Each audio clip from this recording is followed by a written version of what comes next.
Hello friends, welcome back to our channel. तो हम लोग डिस्कस कर रहे थे लोअर मेंस के विज्ञान सीरीज़ प्रैक्टिस सेट नंबर 8। ठीक है, इसके पहले 7 प्रैक्टिस सेट इसका हो चुका है, जो कि इसका लिंक डिस्क्रिप्शन में दे दूंगा, आप लोग उसको भी देख सकते हैं। ठीक है, और ये सारे क्वेश्चन जो है यूथ कंपटीशन बुक से लिए गए हैं। और हाँ, कुछ बच्चे जो पूछ रहे हैं कि इसका जैसे इस बुक का पीडीएफ दे दीजिए, तो मेरे पास इसका पीडीएफ नहीं, इस बुक का, ये बुक ही है, तो इसका पीडीएफ मैं नहीं दे सकता। हाँ, लेकिन साइंस के जितने भी क्वेश्चन है वो मैं सब करा दूंगा, क्योंकि लास्ट का एक लास्ट के जो है प्रैक्टिस सेट बचा हुआ है, इसके बाद एक और है।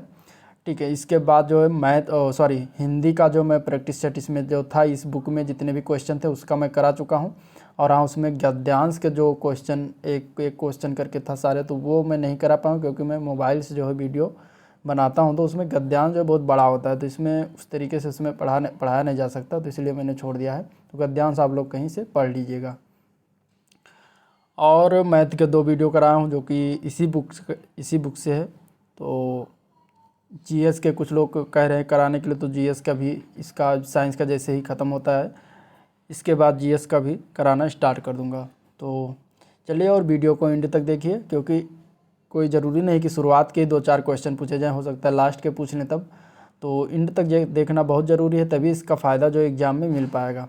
चलिए स्टार्ट करते हैं आज का ये सीरीज़, जिसमें 20 महत्वपूर्ण क्वेश्चन है विज्ञान का।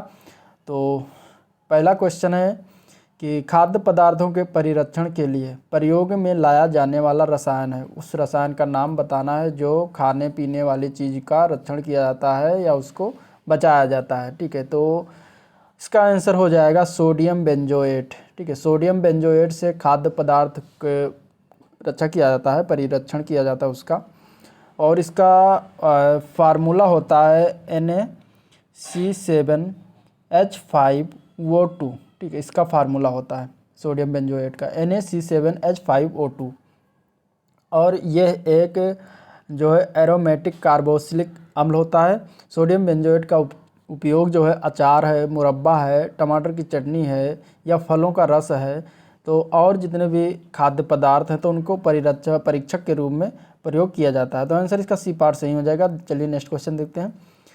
इसमें देखिए, सूची 1 से सूची 2 में मिलान करना है कि कौन सा सूची जो है किससे मिलता है। जैसे इसमें दिया गया है खट्टा दूध, सिरका एवं अचार, सोडा, ठीक है, वाटर एवं अन्य शीतल पेय, इसके बाद लास्ट है सेब। और इसमें सूची सेकंड में जो है मैलिक एसिड है, कार्बोनिक एसिड है, एसिटिक एसिड है और लैक्टिक एसिड है। बताना है किससे क्या मिलान खाता है। तो देखिए, खट्टा दूध जो है ये उदाहरण होता है, इसमें जो अम्ल पाया जाता है वो होता है लैक्टिक अम्ल।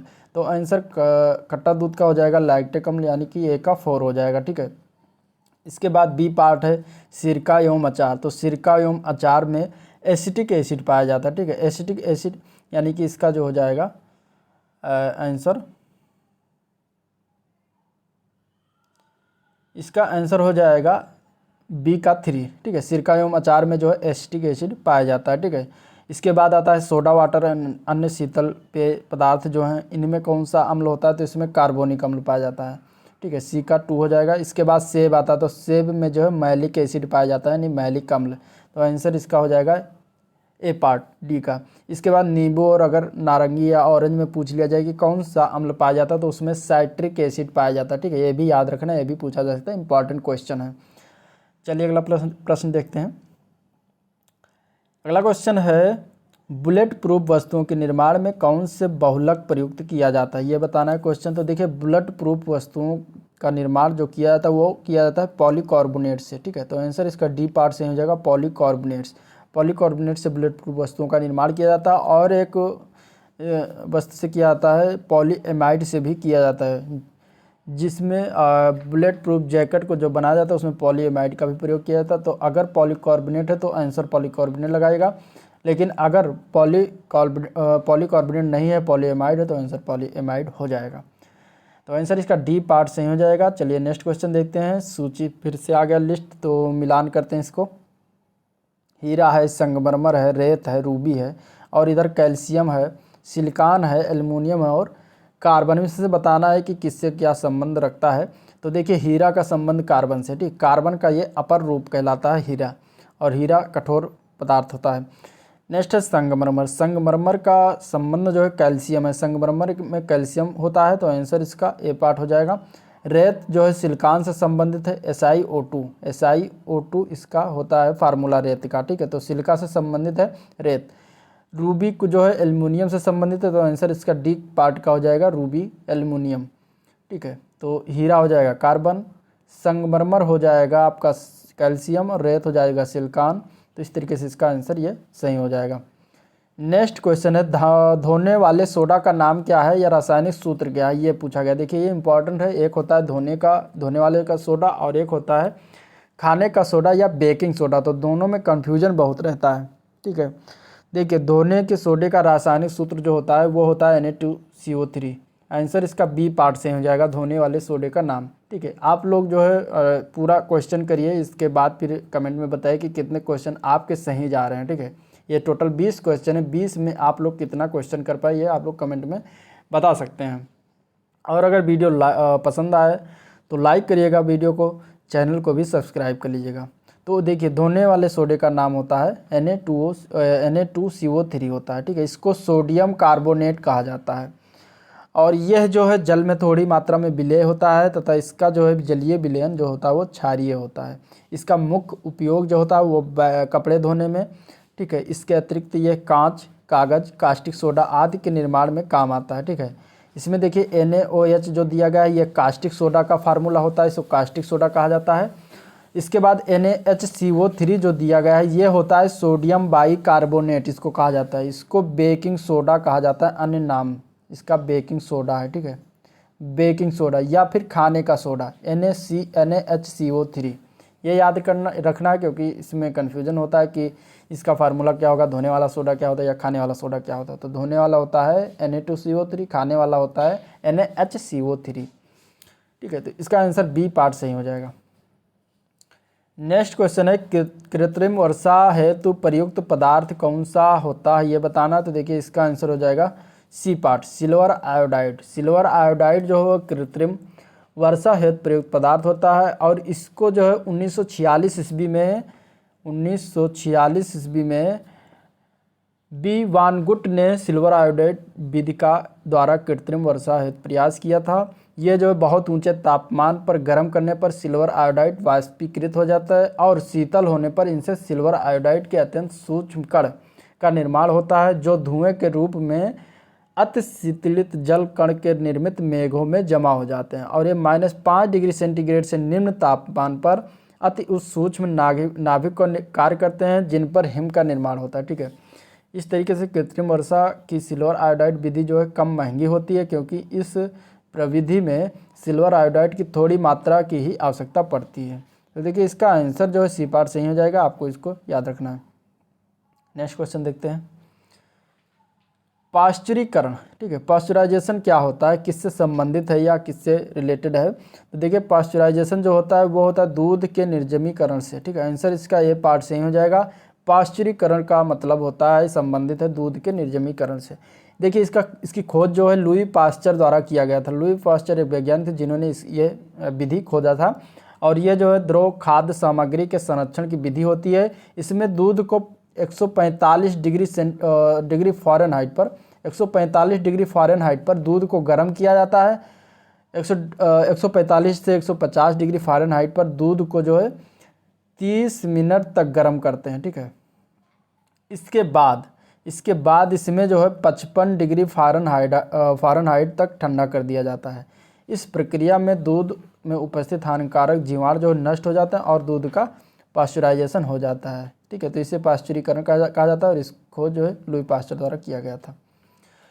अगला क्वेश्चन देखते हैं, तो एक ही प्रकार का परमाणु निम्नलिखित में से किसमें मिलता है, यह बताना है कि एक ही प्रकार का परमाणु निम्नलिखित में से किसमें मिलता है।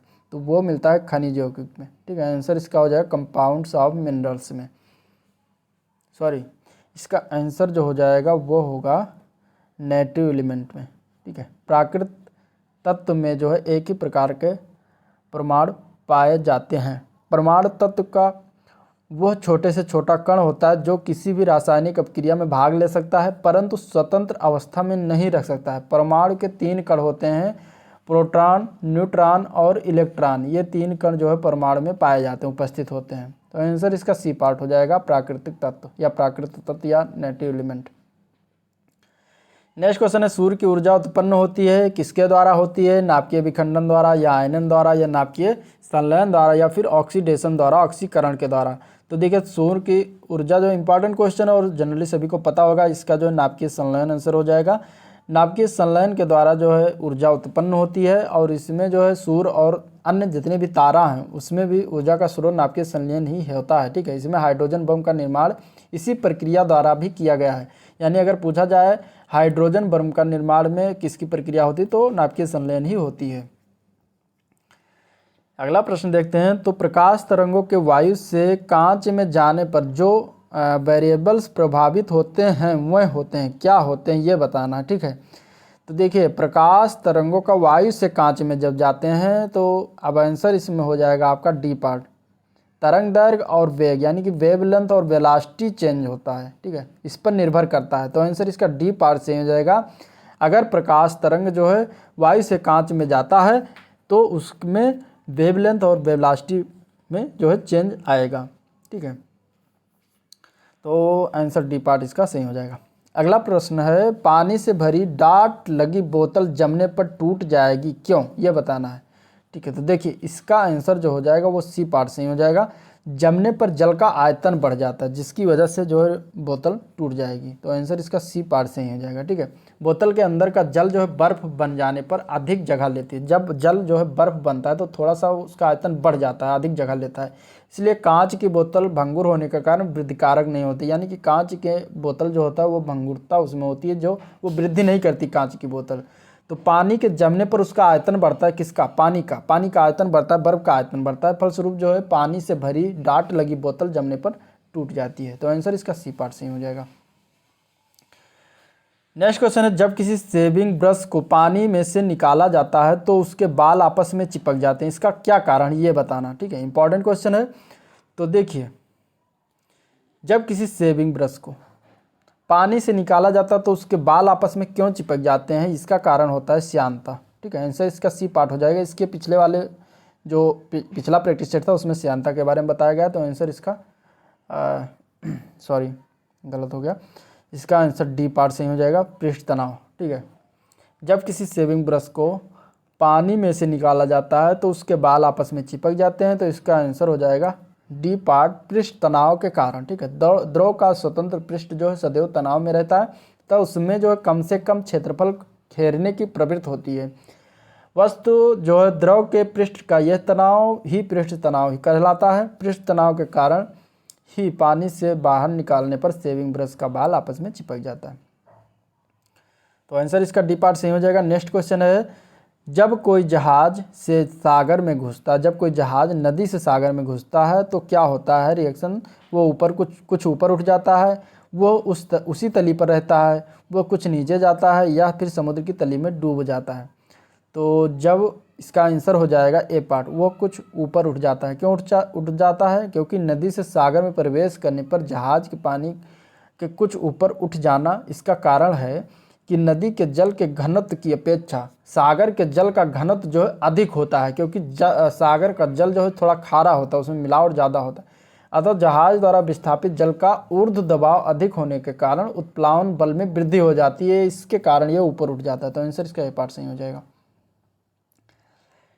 अगला क्वेश्चन है अगर किसी वस्तु को 8 किलोमीटर पर सेकंड की वेग से अंतरिक्ष में फेंका जाए तो क्या होगा। तो देखिए अगर किसी वस्तु को 8 किलोमीटर के वेग से प्रति सेकंड के वेग से अगर फेंका जाएगा तो वो पृथ्वी पर वापस आ जाएगी।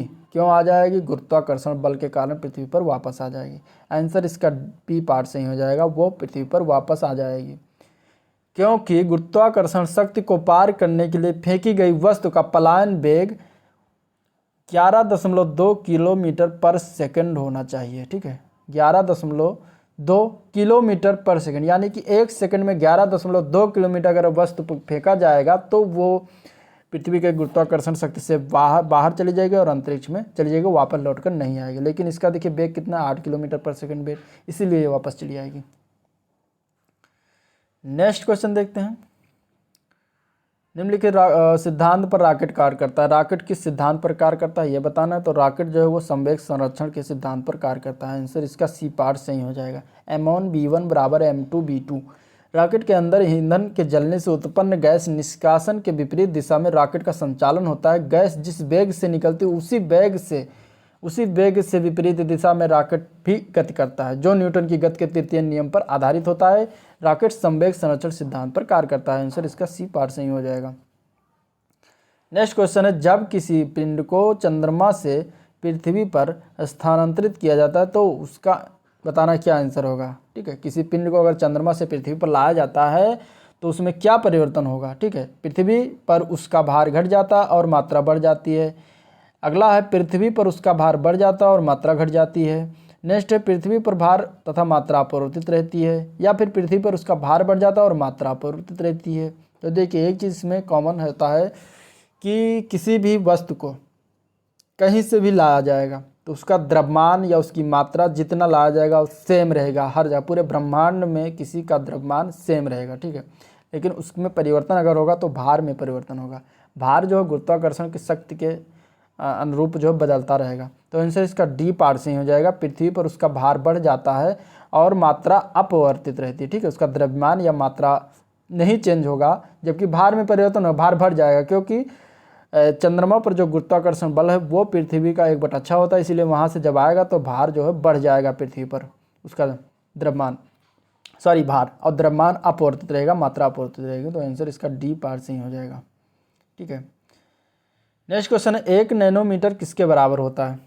तो देखिए, 1 नैनोमीटर जो बराबर होता है तो 10⁻⁷ सेंटीमीटर के बराबर होता है। तो आंसर इसका बी पार्ट से ही हो जाएगा। अब इसमें देख लेते हैं, 1 माइक्रोन बराबर 10⁻⁶ मीटर। ठीक है, 1 नैनोमीटर बराबर 10⁻⁻ नैनोमीटर। अगर ये मीटर में पूछा होता तो 10⁻⁻ नैनो, यहाँ पर अगर मीटर होता तो ये 10⁻⁹ मीटर से ही होता। ठीक है, 1 नैनोमीटर और 10⁻, लेकिन सेंटीमीटर में 10⁻⁷ मीटर से ही होगा। अब 1 एंगस्ट्रॉम बराबर 10⁻⁻10 मीटर होता है। ठीक है, 1 फर्मी बराबर 10⁻⁻15 मीटर होता है। 1 प्रकाश वर्ष बराबर 9.46 × 10⁻15 मीटर होता है। ठीक है, तो ये सारी चीज़ें आपको याद रखनी पड़ेगी क्योंकि इससे क्वेश्चन बन सकते हैं।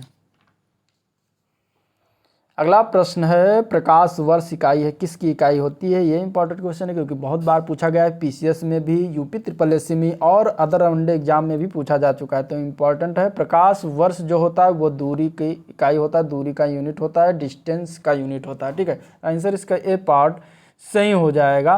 प्रकाश वर्ष द्वारा एक वर्ष में तय की गई दूरी को प्रकाश वर्ष कहा जाता है। और ये इसका भी मैंने बताया कि एक प्रकाश वर्ष बराबर 9.46 × 10⁻15 मीटर होता है, इतनी। ठीक है, तो इसको जो है खगोलीय दूरी मापने में सबसे बड़ी इकाई जो होती है वो होता है पारसेक। इससे भी बड़ी एक इकाई होती है पारसेक। तो ये भी याद रखना है, अगर पूछा जाएगा कि दूरी मापने की सबसे बड़ी इकाई क्या होती है, कि जो कि पूछा जा चुका है बहुत सारे एग्जाम में, तो उसका आंसर होगा पारसेक।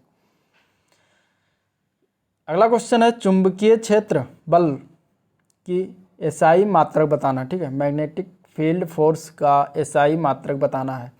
देखिए, चुंबकीय फोर्स बल का एसआई मात्रक होता है टेस्ला। आंसर इसका ए पार्ट हो जाएगा, टेस्ला होता है। या फिर इसको अगर अन्य मात्रक में देखें तो वेबर प्रति मीटर स्क्वायर होता है, या फिर गॉस कह सकते हैं, या फिर न्यूटन प्रति एम्पियर मीटर कह सकते हैं। इतने सारे मात्रक होते हैं, तो आप लोग कोई भी आएगा तो आंसर कर सकते हैं। ठीक है, वेबर पर मीटर स्क्वायर, या फिर गॉस, या फिर न्यूटन प्रति एम्पियर मीटर, और इसका आंसर हो जाएगा टेस्ला।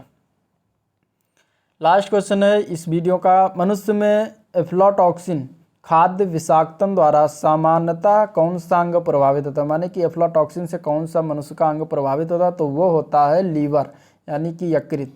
तो लीवर जो है डैमेज होता है, तो आंसर इसका डी पार्ट सही हो जाएगा। तो ये था ओवरऑल वीडियो। तो आप लोग को कैसा लगा आप लोग प्लीज़ कमेंट में बता सकते हैं, और अगर वीडियो पसंद आए तो लाइक करिएगा, चैनल को भी सब्सक्राइब कर लीजिएगा, साथ में बेल आइकन भी प्रेस कर दीजिएगा, क्योंकि जैसे नया अपडेट वीडियो आएगा आपको तुरंत नोटिफिकेशन मिल जाए। ठीक है, तो मिलते हैं नेक्स्ट दिन। आज का वीडियो यहीं पर एंड करते हैं, तब तक के लिए थैंक यू।